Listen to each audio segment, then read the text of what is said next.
And those people are bringing with them lots of benefits to the city and local businesses. News 8's Kyle Dimke is at UWL to show us just how valuable this visit can be.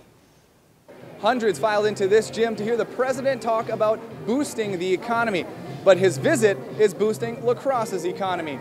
Sherry Pika, her 12-year-old son Mason, and 9-year-old daughter Lily were standing in line at 5 a.m. to make sure they got a good seat to see President Barack Obama. Now, I've heard good things about Riverfest. Well, they ended up in the front row and were so close they got to shake the president's hand. It was pretty cool. That was the first president that I ever saw in person. I thought it was awesome. It was a once-in-a-lifetime opportunity, and I hope I'll be able to see him again sometime. I mean, it's just amazing that we just met our commander-in-chief. So not many people can say that. Rafaela Stancic also showed up at 5 a.m.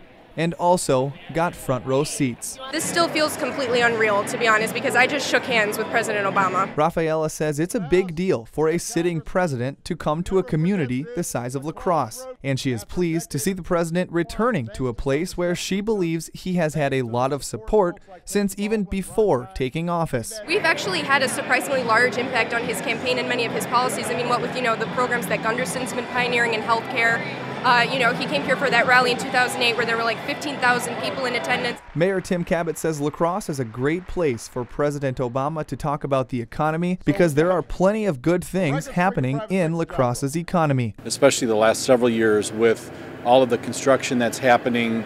Our unemployment rate is typically the second lowest metro area unemployment rate throughout the state. And with all the nationwide attention La Crosse is getting from the president being in town, La Crosse's economy is getting its own boost. A lot of them are certainly from outside the La Crosse area, so they're going to come in, spend money on food, maybe go shopping.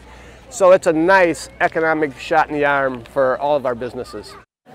The La Crosse Area Convention and Visitors Bureau Director says you can't quite put a price tag on how valuable this is to La Crosse's economy just yet, but he hopes to have that number in the near future. Reporting from UWL, Kyle Dimke, News 8. La Crosse Mayor Tim Cabot says this visit by President Obama could mean more visits from presidential candidates in the upcoming election. He says La Crosse is a good location for those candidates because of its proximity to both Minnesota and Iowa.